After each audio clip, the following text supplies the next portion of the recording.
May umusbong na bagong player sa Sixers. Suns nakaasa na lang sa swerte. May ipinagdasal si Devin Booker sa Dallas. At Warriors, totoo ang sinabi ni Butler sa pagkawala ni Curry. Alam talaga kung paano manalo. Patuloy na pinahihirapan ng mga injury ang Philadelphia Sixers. Ngunit ito rin ang nagbukas ng pinto para kay Quentin Grimes na ipakita ang kanyang talento. Bagaman hindi maikakaila na mahirap ang naging season para sa Sixers, may halaga pa rin ang natitirang 14 na laro. Kailangang matukoy ng team kung sino ang maaaring maging mahalagang piraso sa paligid ng kanilang star-studded core sa susunod na season, at si Grimes ay nagbibigay ng isang malakas na audition upang mapabilang sa grupong iyon. Nagpakitang gilas si Grimes noong Martes sa kanyang hometown sa Houston, kung saan naging siya ang kauna-unahang manlalaro sa kasaysayan ng Sixers na nagtala ng 45 puntos, 10 o higit pang rebounds at 5 at higit pang 3-pointers sa isang laro. Natapos siya na may career best na 46 na puntos, 13 rebounds, 4 na assists at 2 steals. Si Grimes ay nakuha mula sa Mavericks noong Pebrero 4 at tuluyang nakahanap ng pwesto sa rotation bago pa man ang All-Star break noong Pebrero 12. Pagsapit ng laban noong Martes, nakapagsimula na siya sa 13 laro kung saan nag-average siya ng 21.6 points, 4.9 rebounds at 1.7 steals while shooting percentage 51.5% from the field. Sa panahong ito, nagkaroon na rin siya ng 44-point game at 5 iba pang laro na may hindi bababa sa 25 puntos. Sa edad na 24 at nasa kanyang ika-4 na season, malayo na rin ang nilakbay ni Grimes sa NBA. Napili siya ng Clippers sa draft, ngunit agad na ipinagpalit sa Knicks kung saan siya naglaro hanggang sa matrade siya sa Pistons noong trade deadline ng nakaraang taon. Muli siyang lumipat ngayong tag-init bilang kapalit ni Tim Hardaway Jr. sa Dallas. 4 na taon, 4 na koponan, isang mahabang paglalakbay para sa isang batang manlalaro. Kahit na paikot-ikot ang naging landas niya sa liga, ipinakita ni Grimes noong Martes na karapat-dapat siyang bigyan ng mas mahabang pagkakataon sa rotation, hindi lang para sa natitirang bahagi ng season kundi maging sa hinaharap. Ang off-season ng Philadelphia ay magiging isang kapanapanabik na yugto upang masaksihan, lalo na't maraming magiging pagbabago sa roster. Gayunpaman, kung maipagpapatuloy ni Grimes ang ganitong antas ng laro bilang starter, malaki ang posibilidad na maging bahagi siya ng long-term plans ng Sixers. Ano sa tingin niyo mga kaibigan sa batang ito? Sa ibang balita naman, ang Phoenix Suns ay unti-unting lumalapit sa isang play-in spot at walang ibang nakadarama nito ng higit pa kaysa kay Devin Booker. Simula ng All-Star break, mas naging tutok siya sa standings. Kailangan naming manalo at hindi ako nagdarasal para sa pagbagsak ng iba, sabi ni Booker matapos ang panalo nila noong Martes. Pero sana may matalo rin at makasingit kami sa 10 o baka 9 na spot, tapos bahala na kami pagdating doon. Matapos magsimula ang season na may 8 panalo at 1 talo na record, hindi nila na ipagpatuloy ang parehong antas ng laro. Ang mga injury, benchings at patuloy na pagbabago sa rotation ay hindi nakatulong sa kanilang kampanya. At walang ibang nakaramdam nito ng higit pa kaysa kay Devin Booker. Matapos magsimula ang season na may 8 panalo at 1 pagkatalo na record. Gayunpaman, tila may konting swerte rin ng Suns. Ang Dallas Mavericks ay dumaan sa sunod-sunod na pagbabago sa kanilang roster.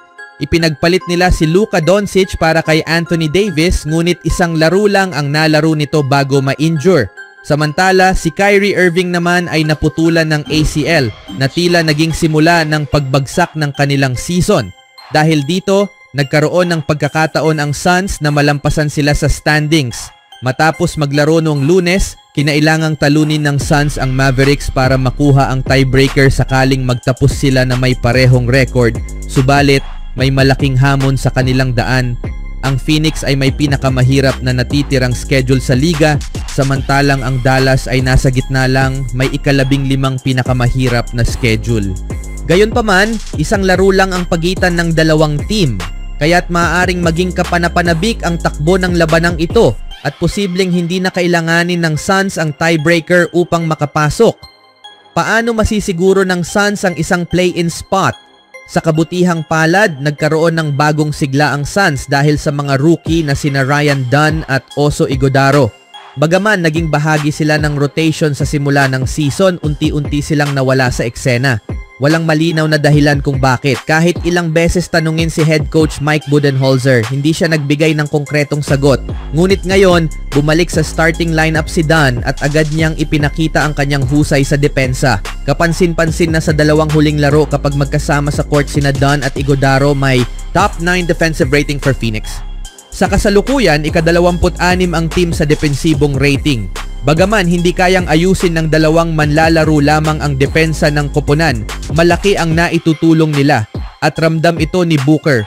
Pinuri niya ang kanilang hustle, IQ at overall awareness na anyay mas mataas kaysa sa ibang mga rookie. Malaki rin ang naging papel nila sa pagtaas ng moral ng Suns, hindi lang ngayong season kundi pati nung preseason. Sa sumunod na balita naman, noong Martes ng araw, nagtapos ang 7 sunod na panalo ng Golden State Warriors sa kamay ng Denver Nuggets na walang Nikola Jokic. Kumpleto ang Warriors sa kanilang mahahalagang manlalaro maliban kay Brandon Podziemski. Ngunit hindi pa rin nila naipagpatuloy ang kanilang winning streak. Hindi nila nalampasan ang mahirap na shooting night ni Stephen Curry na lalong nagpalala sa mga problema ng Dubs. Hindi ito karaniwang laro para kay Curry, lalo na't napakaganda ng kanyang ipinapakita mula nang dumating si Jimmy Butler sa koponan sa pamamagitan ng trade. Ayon kay head coach Steve Kerr, ang mahinang performance na ito ay dahil sa pagkapagod na unti-unting naipon sa Warriors star. Sa kabila nito, para kay Butler, pakiramdam niya na responsibilidad nilang lahat sa koponan na punan ang kakulangan kapag hindi nasa pinakamagandang forma si Curry. Okay lang mapagod. Nasa akin yon at nasa amin bilang isang unit ang punan ng kulang para sa kanya, sabi ni Butler. Gusto man ng lahat na isipin na siya ay superhuman, hindi siya ganoon. Siya ang aming leader at kailangan namin siyang protektahan sa lahat ng oras. Nasa akin na yon, sigurado. Pero kailangan ding tiyakin ng lahat na ginagawa namin ang dapat naming gawin para mabigyan siya ng pahinga. Para kay Butler, malinaw kung saan dapat mag-improve ang Warriors sa kanilang laro. Kailangang ayusin nila ang kanilang execution upang hindi sila mapunta sa alanganin habang binabawasan ang bigat ng responsibilidad na nasa balikat ni Curry. Siguraduhin nating hindi natin itatapon ang bola. Una sa lahat, siguraduhin nating makakakuha tayo ng magandang shot sa basket. Mag-execute. Kapag maayos ang execution at napupunta ang bola kung saan ito dapat, iyon ang trabaho ko higit kaninuman at marahil pati si Dre. Kapag nagawa natin ito, mas mapapadali natin ang buhay ni Steph, dagdag ni Butler. Palaging ipinagmamalaki ng Warriors ang kanilang malalim na lineup at ang pagkuha kay Jimmy Butler ay nagbigay ng tamang balanse sa team na nagbibigay kay Steve Kerr ng mas maraming sandata upang magamit ng husto. Sa pagtatapos ng araw, si Stephen Curry pa rin ang tunay na nagpapagalaw sa Warriors. Hanggang saan man siya makarating, doon lang din sila makararating. Ngunit habang nakikipagsabayan ang Dubs para sa mas magandang posisyon sa Western Conference standings, kakailanganin ni Curry ang tulong ng lahat upang maiwasan nilang mapunta sa play-in tournament. At maaaring dumating na agad ang pagsubok na ito kinabukasan dahil sa ipinahinga si Curry sa kanilang laban kontra Milwaukee Bucks nitong araw ng Miyerkules. Si Jimmy Butler ang nagdala sa team sa magandang panalo na kung saan gumawa ito ng 24 na puntos, 8 rebounds at 10 assists para pangunahan Warriors sa panalo. Anong masasabi nyo sa panalo ngayon ng Golden State mga kaibigan? Even when you feel low, you can still go. Even when you feel slow, you can still go. Even when there's no hope, you can still go. I never answer to no, man, I still go. Go, go.